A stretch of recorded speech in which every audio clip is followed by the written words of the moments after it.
magandang araw. Ang ating pong topic ngayon ay ang karugtong ng eschatology, ang purgatory. Ang purgatory po ay under ng heaven. Dahil ang mga napunta na po ng purgatory ay sigurado na ang pagpunta sa heaven. Ayun po, ang purgatory ay state of purification after death. Sa ating pagkamatay po, ang mga hindi pa tuluyang napagbayaran ang temporal punishment ay dadaan muna sa purgatory. A place or condition of temporal punishment for there who, departing this life in God's grace, are not entirely free from venial faults or have not fully paid the satisfaction due to their transgression. Ayun nga po, yung mga hindi pa tuluyang napagbayaran ang kanilang temporal punishment, that the souls therein are helpful by the suffrages, by the acceptable sacrifice of the altar.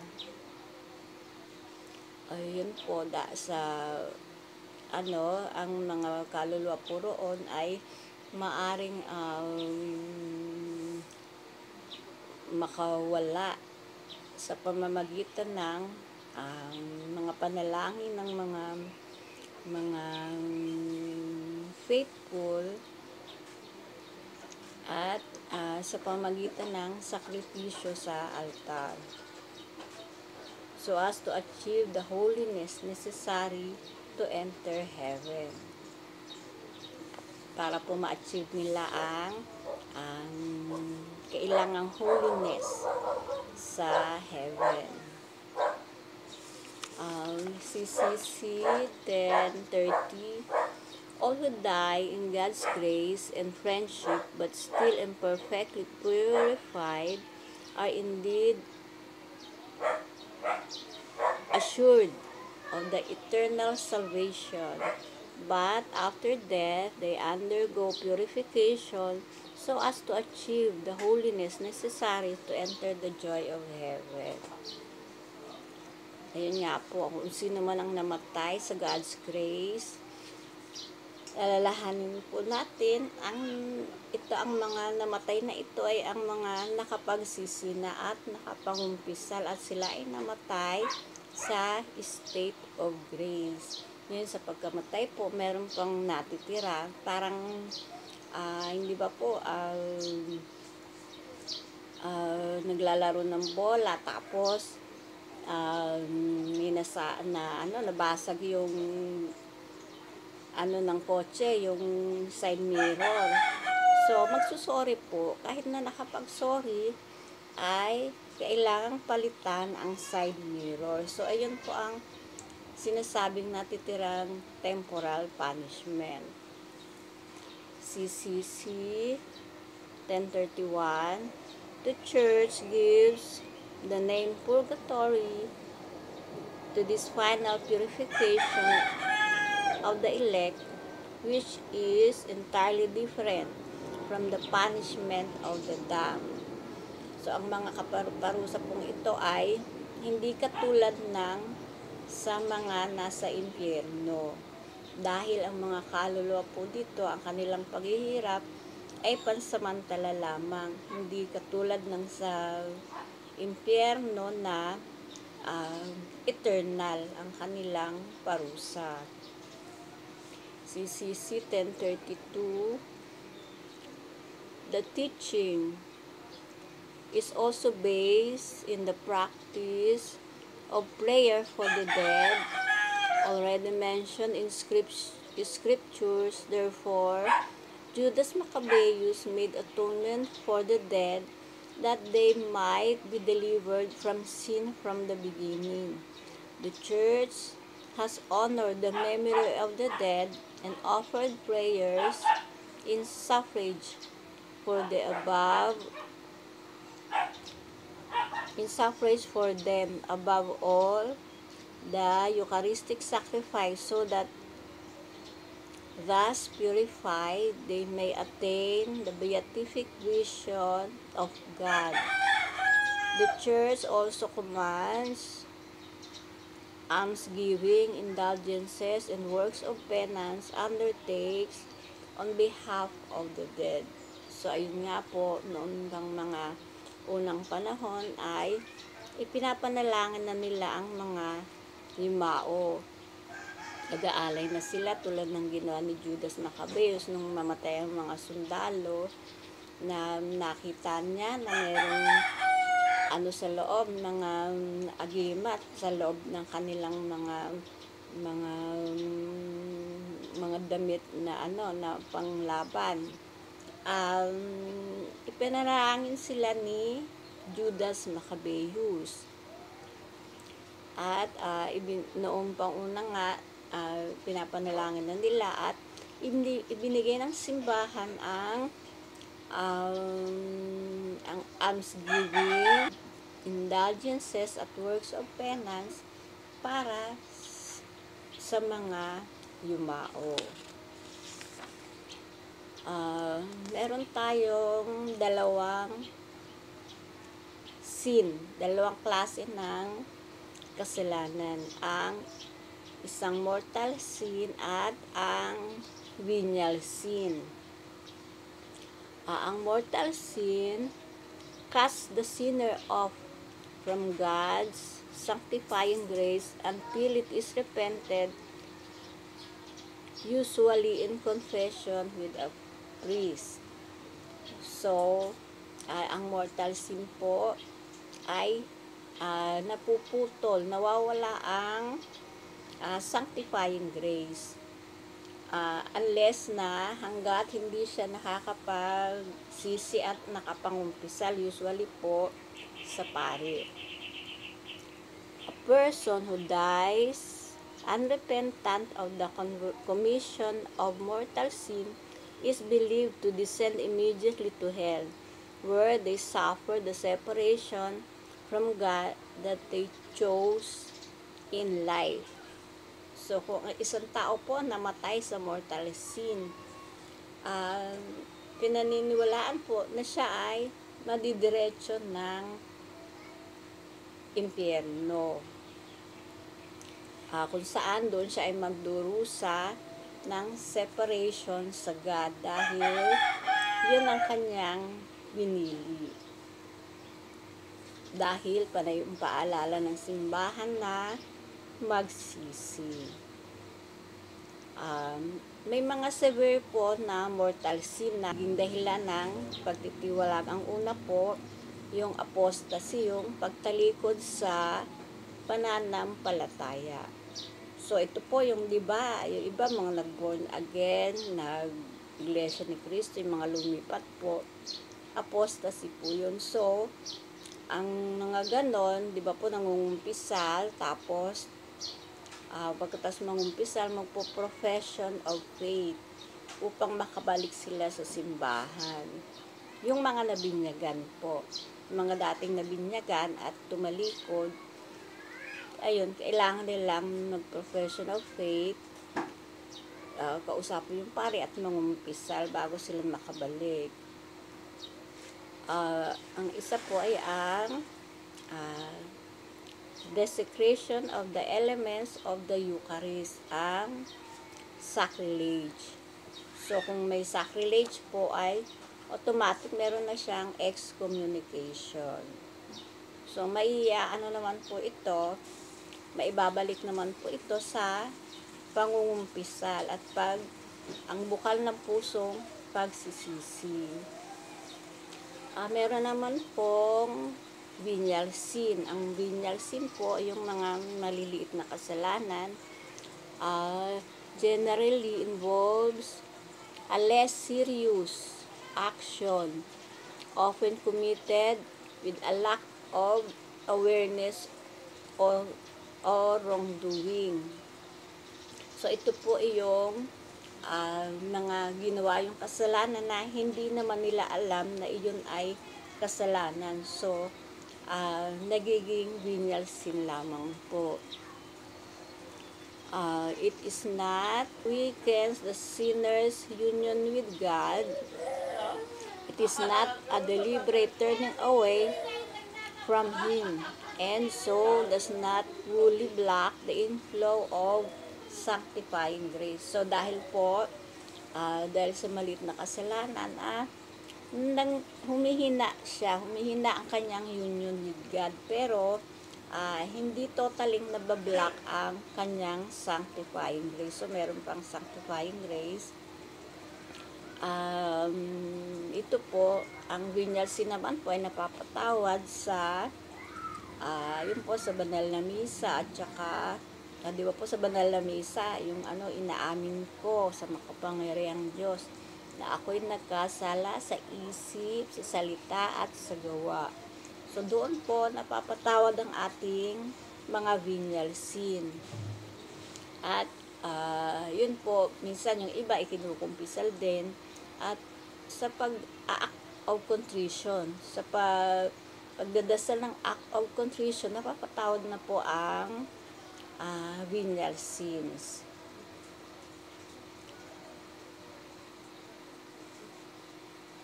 Ang pag may mortal sin po ay direktang sa pagkamatay, ay didiretso po siya sa hell kung meron siyang mortal sin. Kung may venial sin, goes to purgatory to atone for sins. Ayun po.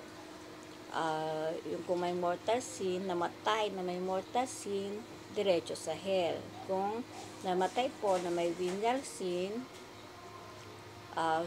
pupunta po ng purgatory. Unless redeemed by repentance and God's forgiveness, mortal sin causes exclusion from Christ's kingdom and the eternal death of hell. Ayun po. Unless kung hindi siya makapagsisi at makamtan ng God's forgiveness, ang kapatawaran ng ating Panginoon, siya ay magkakaroon ng exclusion. Hindi siya makakapasok sa God's kingdom. At ang eternal, meron siyang eternal death of hell. Temporal punishment. Temporal punishment. The consequence of sin that remain after the eternal punishment is forgiven. Ayun po. Kapag napatawad na, may natitirang temporal punishment. Penalty due to sin after the sin itself has been pardoned by God. Ayun po yung mga napatawad na nga. Form of discipline and purification to grow in holiness and to make amends for harm committed caused by sins. Ito rin po, ito po ay isang disiplina at paglilinis para mag-grow din tayo sa holiness. Can be expiated through penance, good works, and indulgences. So, ito po ay maiwawala sa pamamagitan ng penance, good works, and indulgences. Ngayon, dito po papasok ang purgatory. Kung dito sa buhay na ito, hindi mo napagbayaran ang iyong temporal punishment, ikaw ay tutuloy sa purgatorio. Ngayon, kung iyo naman pong lubusang nabayaran ang temporal punishment or nakakuha ka ng plenary indulgence, ang total na kapatawaran ng temporal punishment, ikaw naman ay didiretso ng heaven. Penance. Ito po, sa pamagitan ng Ang temporal punishment po ay mawawala sa pamamagitan ng penance, such as prayer, fasting, and almsgiving. It helps satisfy the temporal punishment due to sin. Ayan po, sa pamamagitan ng pananalangin, pagpa-fasting, at sa paglilimos. Doon po ay mapapatawad ang ating temporal punishment. Good works, acts of charity and mercy can also contribute to remission of temporal punishment. So, yung pagcha-charity po, pagtulong sa mga nangangailangan, halimbawa may nasunugan, binigyan nyo ng mga damit or gamit, mga kumot, ganon, tsaka pagkain, or sa oras ng bagyo, di ba po, mga pagkain, ayun po, yun ang charity, pagdalaw sa mga kulungan, yan po ang charity. Indulgence, remission of temporal punishment granted by the church. Ito naman po, ang indulgences ang binigay ng church para mapagbayaran natin ang ating temporal punishment. Merong dalawang indulgence, isang partial at isang plenary. Ang partial indulgence po, yung partial na kapatawaran. Halimbawa, meron kang 1,000 years dapat sa purgatory. Nakakuha ka ng 300 years. So, mababawasan sa iyong paggawa ng mga mabubuting gawa ay unti-unting nababawasan ng iyong temporal punishment.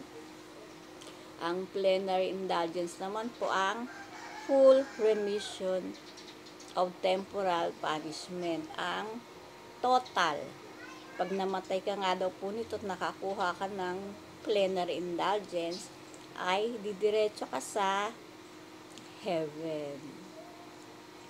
Conditions. Siyempre po, may condition na ang plenary.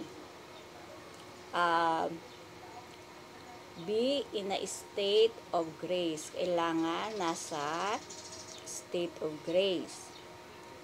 Be free from attachment to sin, even venial sin. Kailangan walang kasalanan kahit venial sin. Confession, kailangan nakapangumpisal. Receive Holy Communion, kailangan nakareceive ng Holy Communion, at magsasabi ng prayer for the Pope, isang Our Father, isang Hail Mary, isang Glory be. Mahirap ba? Hindi. Free from venial sin, kailangan walang kasalanan. So, anong gagawin? Hindi ba? Practice makes perfect. Kung hindi mo man makuha ngayon, try uli, di ba? Practicein mo na walang kasalanan, na hindi makagawa ng kasalanan, na kahit venial sin. So, kung hindi mo magawa ngayon, try uli, hindi ba? So, pag sa araw-araw na pinapractice mo, hindi ka makagawa ng kasalanan, masasanay ka rin. So, di ba, ng mga bagay ay nakakasanayan lamang. So, iyon ang technique doon, na umpisahan mong magpakabanal at isang araw ay nagigising ka, isa ka ng banal. So, kailangan isabuhay ang mga salita ng Diyos, ang kanyang mga aral, mahalin ang kapwa. So, dadating ang araw, hindi na mahirap para sa iyo. Easy na lang. Ayun. Indulgences. So, ito po yung mga indulgences. Raising one's mind and heart to God with some pious invocation sa mga pag-raise ng heart, ng mind sa God, sa pamamagitan ng mga maikling panalangin. Ang sasabihin mo lang, Jesus, Son of God, have mercy on me, a sinner. So, may indulgence ka na doon. Most Sacred Heart of Jesus, have mercy on me. Ayun. Jesus, I trust in you. So, sa mga salitang iyan, ay may indulgence na. Sa simple ngang pagsasign of the cross, ay may indulgence na. Devoting oneself on one's material goods to the service of one's neighbor or someone in need. Ayun, sa pagtulong sa kapwa. Pag-devote mo ng service, ng oras mo at ng goods mo sa kapwa. Abstaining in a spirit of penance from something licit and pleasant. So, i-abstain mo. Hindi ka sa hindi paggawa ng mga something na licit at pleasant, yung gustong-gusto mo. Limbawa, soft drinks. So, give up mo ang soft drinks. Halimbawa, Friday, hindi ako inom ng soft drinks. Hindi ako magsi-cellphone. Hindi ako magi-games. So, kapag ina-abstain mo at iaalay mo sa Panginoon, meron ka ng indulgence. Reading, listening to sacred scripture at least 30 minutes. So, kung ikaw ay sa pagbabasa at pakikinig ng mga sacred scriptures sa mga Biblia, yung mga readings, so meron ka ding indulgence. Adoration of Jesus in the Blessed Sacrament at least 30 minutes. So, kung pagpupunta ka sa adoration chapel o sa Blessed Sacrament, mag-stay ka ng 30 minutes,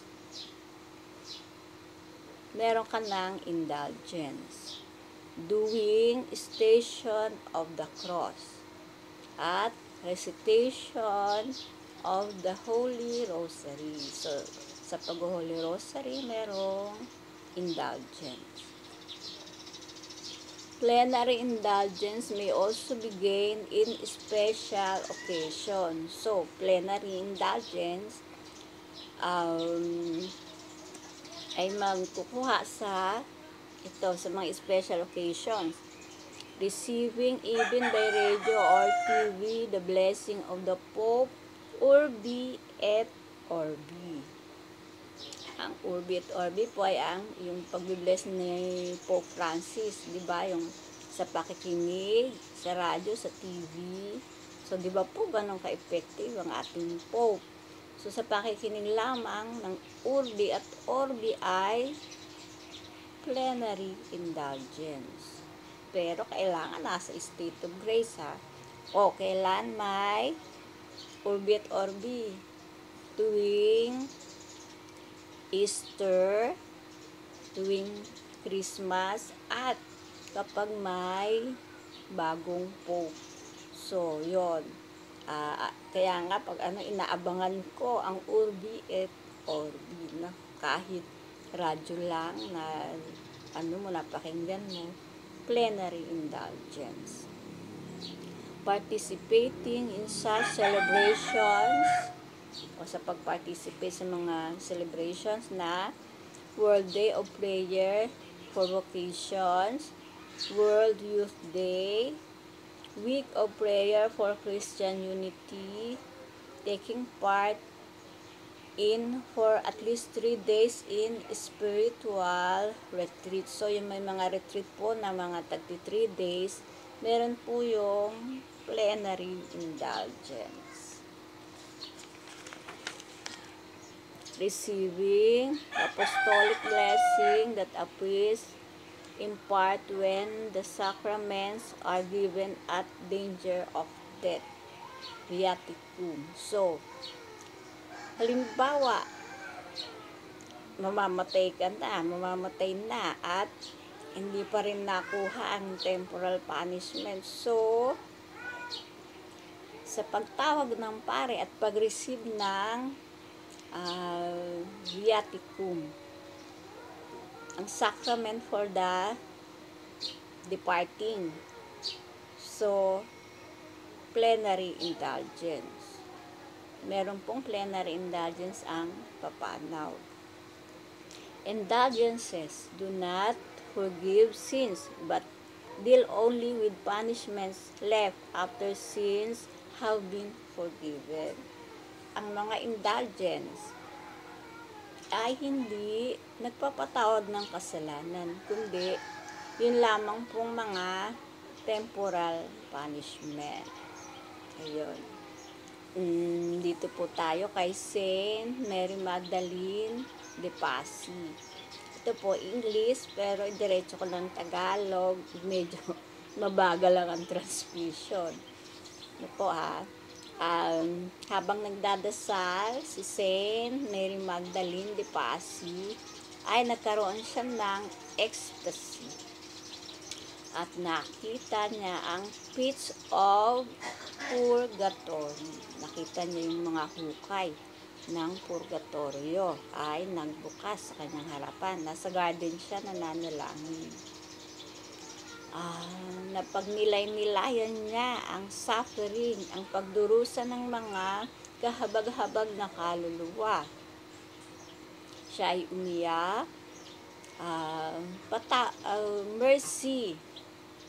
Mercy, my God, mercy. Ayun. Patawad, Panginoon, maawa ka. Bumaba ka, O precious blood, at iligtas mo ang mga kaluluwang ito mula sa selda. Poor souls, you suffer so cruelly, and yet you are content and cheerful.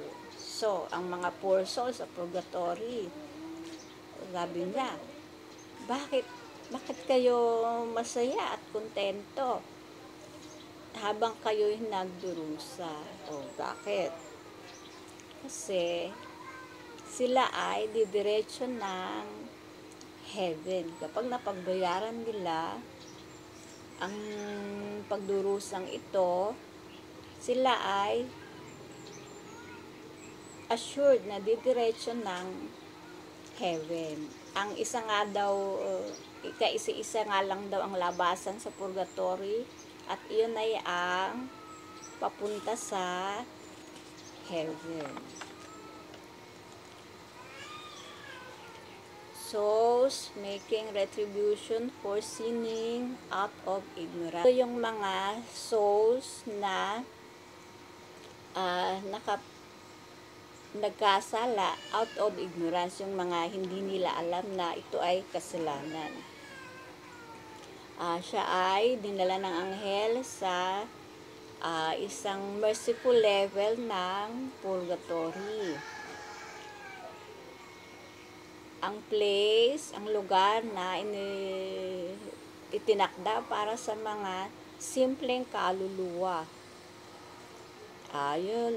May mga bata na nagkasala ng ignorance. Sa kanilang mali siya at yung sa isip, nagkasala sila. Ang kanilang suffering ay less painful kaysa sa mga poor souls sa ibang level. Nakita niya ang guardian angels ng mga batang ito at pinalalakas at sinusustain ang mga kaawa-awang kaluluwa. Ito, ang mga kaluluwa dito ay ang mga malapit ng pumunta ng heaven. The poor souls who were guilty of hypocrisy on earth. Yun, ipinagpatuloy niya ang kanyang paglakad at nakarating siya sa isang lugar na mas masakit ang mga parusa. Ano bang nagawa ng mga kaluluwang ito para magdusa ng ganito kasakit? At sinabihan siya, ito ang mga guilty of hypocrisy. Oh, how much damage is done by those who pretend to be and do good, who gain the confidence of innocent lambs only to lead them astray and oftentimes into hell. So ito yung mga nagbabalat kayo na sila ay mga banal, na inaakay nila ang mga kaluluwa para lang malid sa kasalanan at o kaya sa hell. Ang ating Panginoon ay nagsabi na nito, kung sino man ang nagiging dahilan ng pagkakasala ng mga maliliit na ito, mabuti pa na lagyan ng gilingang bato sa leeg at ihagis sa dagat, sa malalim na dagat. So ito yung mga hypocrisy, yung mga hypocrite na kunwaring banal pero naglilid sa mga kaluluwa na maligaw. The dungeons of those who lack charity towards others. Ito may dungeon para sa hulak ng charity sa mga hindi tumutulong sa nangangailangan. Ito siya, naglakad pa siya, naglakad-lakad pa siya at nakakita siya ng isang malaking grupo ng mga souls na sa kanyang paningin ay parang nakadikit sa malaking huge cement pillar, malaking poste, o sa mga, di ba, sa mga bato, di ba, nakadikit doon. Siya ay sinabihan, ang mga souls na ito ay may yung mga kakaunting pasensya at kaunting charity doon sa mga kapuspalad. And those who willfully resorted to disobedience toward their superiors and instilled acts of disobedience in others, at saka yung mga hindi sumusunod sa kanilang mga superiors at pati ang iba inanuhan din na huwag kang sumunod dyan, yung mga ganon, sinulsulan niya na huwag ding sumunod. So nandoon siya sa pilar na nakadikit doon. Di ba nakikita natin sa pictures, nakadikit, di ba may mga parang putik doon, nakadikit, nasa parang semento, yung malambot na semento, nakadikit siya doon. Ito yun pala ang ipinakita kay Saint Mary Magdalene de Pazzi. As she went into deeper Nakita niya mga suffering ng mga poor souls, ng kaawa-awang kaluluwa. Naawa siya, kinaawaan niya at siya ay nadidismaya. Dahil nawala na ang yabang at tiwala sa sarili ng mga kaluluwang ito. Sila ay mukhang kaawa-awa. Ito nga yung mga kaluluwang naging mayabang at nagtiwala sa sarili. A purgatory much like hell. So ito, yung mga pagdurusa doon, hindi pa, meron pa na mas matinding pagdurusa. Siya ay patuloy at siya ay dinala ng anghel sa deepest level of purgatory. Sa mas malalim pang level ng purgatory. Na katulad na ng hell. Nakita niya ang mga kaluluwa doon na namimilipit sa sakit. At ang kanilang suffering ay beyond description. Hindi na mamagkano ang kanilang suffering. Ang mga level ng purgatorio na ito ay reserved for liars. Sa mga sinungaling, ang mga sinungaling pala ay nasa ilalim ng purgatorio na katulad na ng hell ang pagdurusa. Kung tayo ay nagbe-bear witness sa ating kapwa at ang harm na nagagawa nito ay irrevocable, ay ang harm na nagawa ay hindi na mababayaran. Ang incurable effects, parang tulad ng terminal illness, di ba? Ka sa kapwa mo, gumawa ka ng usap sa kapwa mo, or nag-bear witness ka na siya ay ganon, pero hindi naman. So, ang nun ay parang terminal illness, parang cancer, di ba? Na ang ginawa mo ay parang cancer na pinag-uumpisahan ng isang malalang sakit na hindi na, usually, di ba, ang cancer ay naglilid na sa kamatayan. So, parang ganun. Kapag nag-bear witness ka, ganun kalala yun. Parang isang terminal cancer ang iyong nagawa. At ang wounds na yon na nagawa ay hindi na mahihil. At ang reputation na masira ay and one's reputation is a wound which attacks the very personhood of human being. Ayun, yung pinaka pagkatao niya, ang pagkatao ay nasira na. So, the punishment in purgatory is much like hell.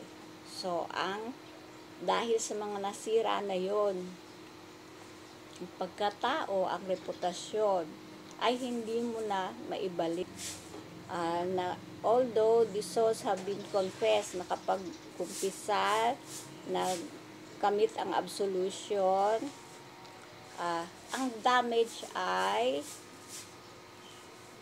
napakalaki. So, kaya, ang mga liars dyan, ang mga marites pala, naku, delikado, di ba?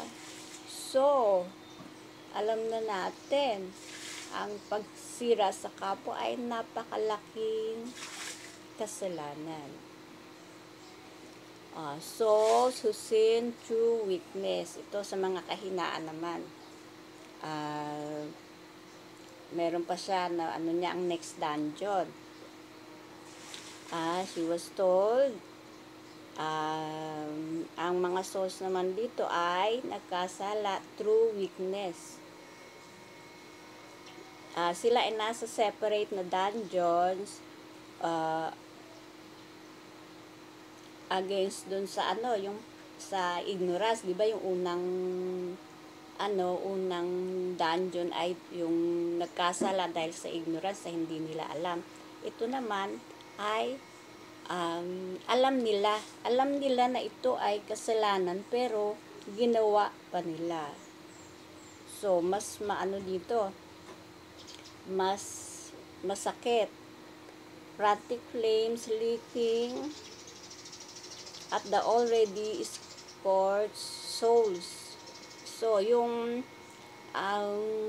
apoy ay yung mga sunog na nakaluluwa ay sinusunog pa niya. The fire is more furious than had been in the dungeon of ignorance. So, mas maano ang apoy, mas malakas ang apoy, mas mainit. Bakit? Ano ang difference nito from the other, yung doon sa dungeons ng ignorance? Dahil ang mga souls dito sa dungeon na ito ay alam nila ang seriousness ng kasalanan. At ang mga repercussions, yung mga magagawang damage. They pay not only for the damage done to their own souls, but for the harm done to other sins. So, pati ang mga hindi lang ang sarili niyang kasalanan ang kanilang pinagbabayaran, kundi ang mga kasalanan na ang mga harm na nagawa sa ibang souls. Souls who had chosen the false gods of materialism. So, ito naman yung mga materialistic. May mga souls na walang amount ng money or possessions is enough. So, ito yung mga hindi makontento doon sa kanilang mga ari-arian.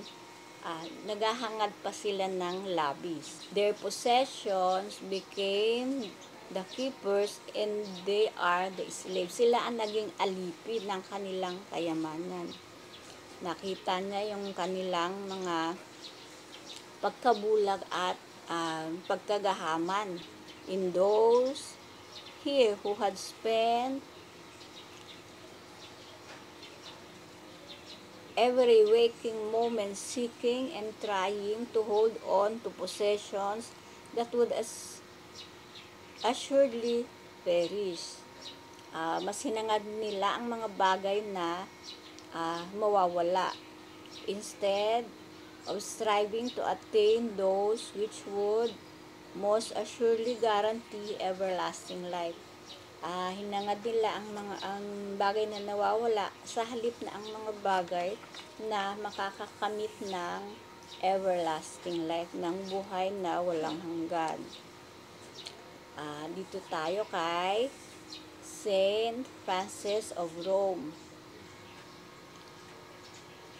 Si Saint Francis ay dinala ng anghel sa purgatory. Ayan. She saw neither the utter helplessness nor the endless pitch-black gloom of hell. It seemed as if they were in a fog where the bright hope of life eternal with Jesus was trying to cut through like a dawn, the promise of a new day. In this level of purgatory, the pain of the poor souls was seeing that glimmer of divine hope and yet not being able to see God in His beatific vision. So, dinala ng anghel si Saint Francis of Rome sa purgatory, isang madilim na lugar na parang may isang liwanag na parang nagka-cut through like a dawn, parang madaling araw na, 'di ba, may may kaunting liwanag na sa purgatory, kasi sa hell ay talagang pitch black, talagang madilim.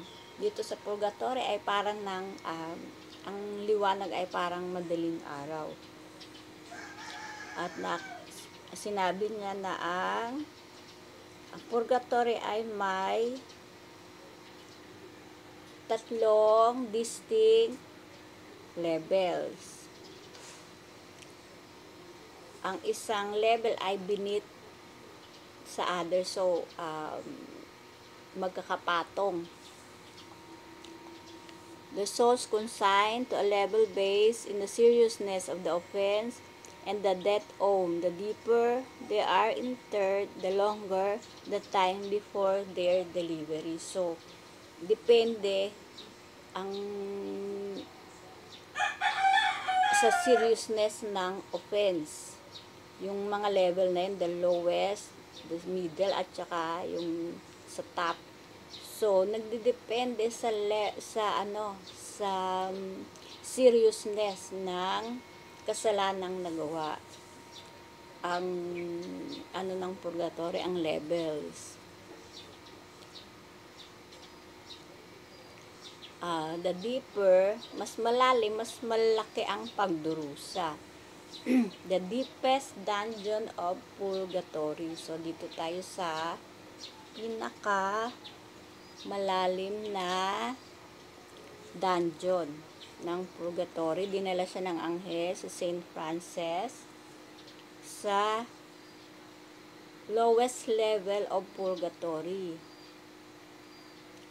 Ang cavern filled with roaring fire. So, may talagang mga nagngangalit na apoy. Pero, it is not as hot as hell. Hindi kasing init ng katulad ng sa hell. Nag-adjust ang kanyang mata sa darkness at nakakita siya ng mga body, ng mga katawan, mga kaluluwa. Kita siya ng mga kaluluwa na being plunged sa parang cauldron o parang sa kaldero, ng apoy. Hindi, 'di ba, ang kaldero, 'di ba, ang apoy nasa ilalim, pero ito kaldero na ng apoy. Sinabihan siya ng mga kaluluwa na ito ay guilty ng serious sins. Sila ay nakapag-confess sa kanilang mga kasalanan, pero hindi na satisfy ang kanilang maling nagawa na act against sa ating Panginoon. She was told, sinabihan siya na sa kada isang mortal sin na nakumit at napatawad, ang payment na 7 years. So, sa bawat isang mortal sin ay mayroong kabayaran na 7 years in purgatory. She was told that for each mortal sin committed and forgiven, a payment of 7 years of reparation in purgatory was necessary to erase it from the soul. Since the damage done by each mortal sin affects the world differently, some deadly and lasting, the length of time and punishment differs. So, dito sinabi kay Saint Francis of Rome na sa bawat isang mortal sin ay may 7 years sa purgatory. Depende dahil sa damage na nagawa ng kasalanan at ang mga epekto nito. In this level were souls who led a life of sin and converted toward the end of their lives. So, ito yung mga kaluluwa na mga nabuhay sa kasalanan at sa bandang huli na nagsisi. Conversion is a God's gift to us, as only the Holy Spirit can convert man's heart. Ayun. Ang conversion ay isang biyaya sa atin ng Diyos dahil tanging ang Diyos lamang ang makakapagpabago ng ating puso. Here, she found the poor souls of the laity and religious alike who had not kept the vows they had professed. Here, she saw a soul of the priest who was very well known. He led a truly priestly life, faithfully administering the sacraments and pastoring his flock. His only sin had been an intemperate gouge at mealtime, seeking reward from God's creation rather than God alone. So, ito ay ang mga kaluluwa. Meron siyang nakita na kaluluwa ng isang pari na isa na siyang banal. Pero, naging intemperate siya at hindi niya mapigilan ang pagkain. So, ayun. So, kaya siya ay nasa purgatory. The angel led St. Francis to the intermediate dungeon. So, ito na yung nasa gitnang level na dungeon. Their suffering is not as intense punishment as of souls in the dungeons below. So, hindi na ganun kaano ang suffering katindi. Merong 3 compartments. So, sa intermediate level, merong 3 compartments. Ang isa, ang first compartment, ang cavern of ice, sharp icicles, threatening the souls below. It was incredibly cold. The poor souls are trying to warm themselves to no avail as ice seemed to be hammering them and closing in on them. Surrounding them, the walls, the floors, the ceiling, nowhere to get away from the endless freezing cold. So, ang unang covered ay punong-puno ng mga ice, mga yelo, at may mga icicles sa taas na nagtitreten sa kanila na pag mahulog yun ay tutusok sa kanila. So, wala sila, lamig na lamig sila at wala silang mapuntahan. Hindi nila alam kung paanong papainitin ang kanilang sarili. Ang pangalawang cavern naman, underground prison of boiling oil and pitch. The sickening odor of burning flesh filled the area. The poor souls covered with black pitch, writhing in pain. No matter what they did, they could not escape the boiling petroleum nor the sticky hot black mess that cling to them. So, ito ang prison ng boiling oil at pitch. So, may isang, kumukulong langis. At yung mga dumikit sa katawan na mga pitch, parang di ba, isipin nyo yung alkitran, dumikit sa katawan mo at ang mga kaluluwa dito ay hindi nila maalis ang mga dumikit na yon sa kanilang katawan. So, kung gaano kainit iyon. Tapos, boiling oil pa, diba? Boiling. So, kung gaanong kasakit, kainit yon. Number 3, pangatlong cavern, a pool filled with liquefied ore, resembling melted gold and silver, had these souls attached to the rewards of the world, counting the graces from the Lord as nothing in comparison. So, ang mga kaluluwa dito ay nasa parang tinunaw na mga kayabanan, mga ginto at o pilak, gano'n ang kahalintulad. So, ito ang mga kaluluwa na nahaling sa kayamanan. Mas pinili nila ang kayamanan kaysa sa Panginoon. The upper dungeon. The souls in the dungeon have the anguish which the poor souls in purgatory say is the most painful, the absence of the beatific vision of God. Imagine knowing that your loved one is somewhere, but you cannot see them.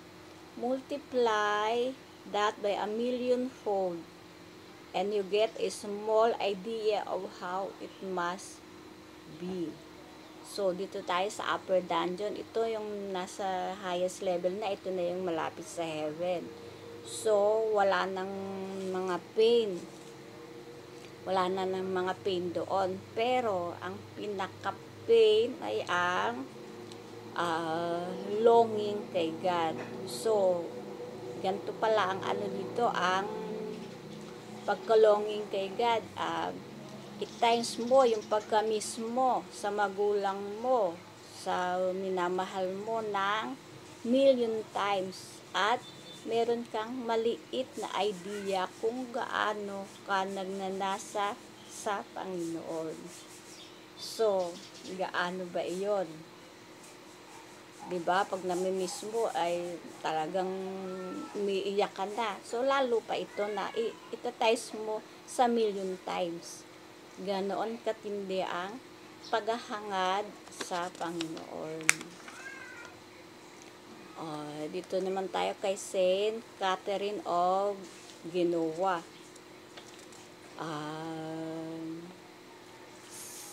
Saint Catherine depicts purgatory not a place but a process through which the rust of sin is purged away. So, yung mga rust, kalawang. So, yun. Parang nagkakaroon ng kalawang. So, iyon ang nililinis. It is the infusion of this fiery love of God into the soul which burns away the real substance. Effects yet so painfully felt, the substantive effect of selfishness and other vices. So, ito yung mga yung ano ng sin, sa pagkakasala, nagkakaroon tayong parang sa bakal, nagkakaroon tayo ng kalawang. So, iyon ang nililinis sa atin. Dahil sa ating mga kasalanan, selfishness, and other sins. So, ganun pala ang nangyayari sa atin tuwing tayo nagkakasala, nagkakaroon tayo ng dumi. Purgatory is not a punishment for sin, but it is a consequence. So, dahil tayo nagkakasala, ang purgatory ay hindi siya punishment, kundi ito ay consequence. Dahil tayo nagkasala, kailangan tayong linisin upang tayo maging marapat sa heaven. God is compared to a parent disciplining a child. So, para tayong dinidisiplina. So, dito sa purgatory, parang Ang Panginoon ay ikinumpare sa isang parent na hindi ba pag isa kang magulang, nagkamali yung anak mo, paparusahan mo. Masakit sa iyo yon na parusahan siya. Pero, kailangan mong gawin dahil para siya madisiplina. So, ganon ang sa purgatory. At tulad din parang sa isang hari, 'di ba, na halimbawa yung kaibigan niya nagkasala, so ipinahuli niya. Pero yung longing sa heart ng hari ay na merong lumapit sa kanya upang makiusap, upang makawala ang taong ito. So, ganun tayo. Kahit tayo nasa purgatorio, ang longing ng Panginoon para sa atin upang tayo'y makawala doon. So, kailangan lang nating pagdaanan ng purgatory dahil ito nga ay isang disiplina at isang paglilinis upang maging marapat tayo sa ating Panginoon. Ayon dito kay Saint Gertrude, Saint Gertrude and the Poor Souls in Purgatory. Merong dalawang vision si Saint Gertrude. Una, ang vision niya, the grace of seeing the most sacred heart of Jesus. She gazed through Christ's open side and peered upon the divine beating heart. Ito, nakita niya ang Sacred Heart of Jesus, ang puso ng ating Panginoon, na ano niya, sa side ng ating Panginoon ay nakita niya doon ang tumitibok na puso ng ating Panginoon. Ito ay 300 years 300 years bago ang devotion sa Sacred Heart. At ang pangalawang vision, ang vision ng Purgatory. A pearl exchange. The Sacred Heart longs to be merciful and thus wishes people to pray often for the souls in purgatory. Every prayer prayed on behalf of the church suffering appears as a valuable pearl on a magnificent table in heaven. So, nagnanais ang ating Panginoon na para sa mga poor souls sa purgatory. At ang kada panalangin na ating sinasambit ay parang pearl, parang isang kayamanan na nasa valuable pearl sa magnificent table in heaven, na ang mga prayer nasa isang hapag ng Panginoon. Jesus told Saint Gertrude, I accept with highest pleasure what is offered to me for the poor souls.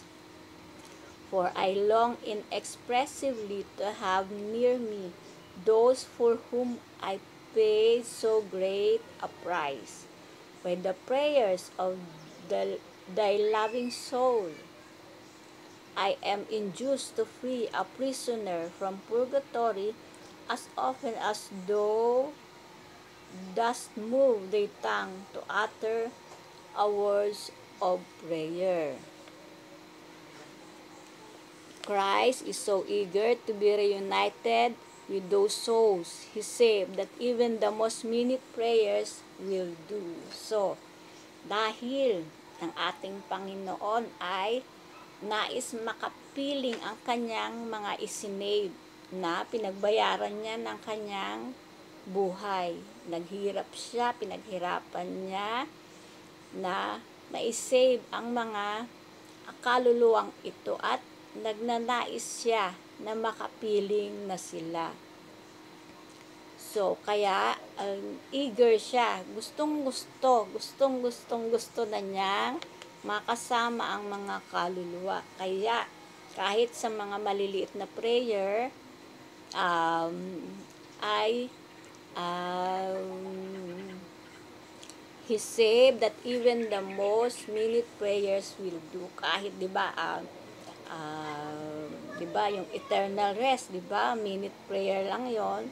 Eternal rest grant unto them, O Lord, and let perpetual light shine upon him. Let him rest in peace. So, may indulgence na ang poor souls doon. So, yun ang gusto ng ating Panginoon, ang makalaya na sila mula sa purgatorio. A threefold benefit. Tatlong benefit daw, may tatlong benefit ayon kay Saint Gertrude. Number 1, it benefits the souls themselves. So, yung souls mismo na nagdadasal. Whether your prayers merit them heaven or simply alleviate the suffering they face, the souls are grateful. So grateful that they turn around and pray for you. Kahit na yung halimbawa, ipinagdasal mo yung kaluluwa. Kahit na kung sakali na makawala na siya doon, o kahit lang na magkaroon lang siya ng indulgence, mabawasan man lang ang kanilang pagdurusa, ay ipinapanalangin kanila dahil epektibo ang kanilang panalangin dahil sila ay mga suffering soul. So, sila ay nagdurusa at iaalay nila ang kanilang pagdurusa ngayon sa iyo dahil ipinanalangin mo sila. Number 2, it brings more divine grace into your life as they offer their sufferings for you and your intention. So, yun nga, nagkakaroon ka na ng divine grace dahil ino-offer na nga nila yung suffering sa iyo dahil ipinanalangin mo na sila. So, ang divine grace naman ay pupunta na, magkakaroon ka ngayon ng divine grace sa sarili mo dahil ipinanalangin mo siya. Number 3, it is a great comfort to the most sacred heart of Jesus who desires an end to their suffering more than anyone. So, nagkakaroon ng malaking ginhawa sa sacred heart ng ating Panginoon kapag ipinapanalangin mo sila dahil siya ay nagdi-desire na matapos na nila ang kanilang pagdurusa. Kaysa sa, di ba, naghahangad siya kaysa sa anyone. Jesus gave a prayer and a promise that each time it is prayed, He would release 1,000 souls from purgatory. So, nagbigay ng prayer ang ating Panginoon nangako siya ng 1,000 souls ang marirelease kung ipapanalangin mo ito. Pero kailangan nasa state of grace ka, ha, para magkakuha ka ng indulgence. So ito, Eternal Father, I offer you the most precious blood of thy divine Son, Jesus Christ, in union with the masses said throughout the world today, for all the holy souls in purgatory, for sinners everywhere, for sinners in the universal church, those in my own home and in my family. So, meron ka na nitong 1,000 souls. So, kung dadasalin mo to araw-araw, sa isang buwan, meron kang 30,000 souls. So, di ba? O, ang dami na nun. So, kapag 1,000, ay naka 1 year ka pa. O ilan na yon. So ang dami-dami na. So gaanong biyaya din ang dadating sa iyo noon, di ba? So ito ang ating topic sa purgatory. Ngayon, dahil sa ating meron tayong temporal punishment. Ang temporal punishment ang dahilan kaya tayo napupunta sa purgatory. Ang temporal punishment ang due to sin. Dahil sa bawat pagkakasala, tayo nga ay nagkakaroon parang baka na nagkakaroon ng kalawang, nagkakaroon tayo ng dumi sa ating katawan. So, madikit yon. Kaya iyon ang nililinis sa purgatory. Ngayon, nagbigay ang church ng mga indulgences, penance, good works at indulgences upang dito pa lang sa lupa ay mapagbayaran na natin ang ating temporal punishment. Kung hindi, nakita naman natin kung ano ang pagdurusa sa purgatory. So, mamimili ka. Kaunting pagtitiis dito sa lupa against sa pagdurusa sa purgatory. So, nasa sa iyo na ngayon. Pinakita rin gaano ang longing ng Sacred Heart ng ating Panginoon upang makasama na sila. Kung gaano ang biyaya sa pananalangin din, ang pagtulong din sa mga kaluluwa sa purgatorio. So, nalilinis mo na yung mga temporal punishment mo dito sa lupa at makakapag palaya ka pa ng mga kaluluwa sa purgatorio. So, at ang may mga kapalit na biyaya yon. So, paano panghihigit na biyaya ang makasama mo ang ating Panginoon? So, di ba? Ito ayon nga kay Venerable Fulton Sheen.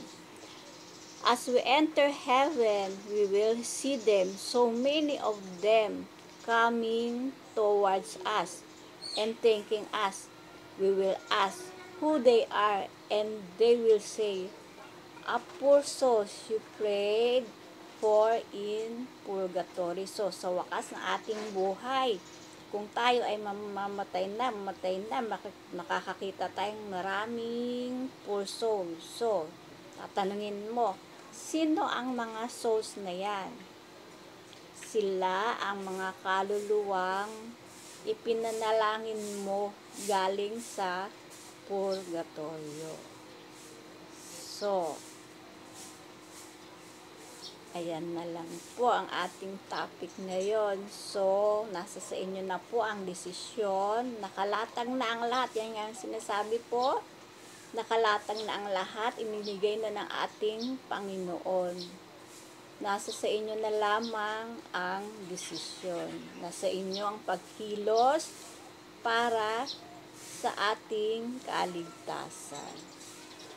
Ayun na lamang po. Maraming salamat. God bless.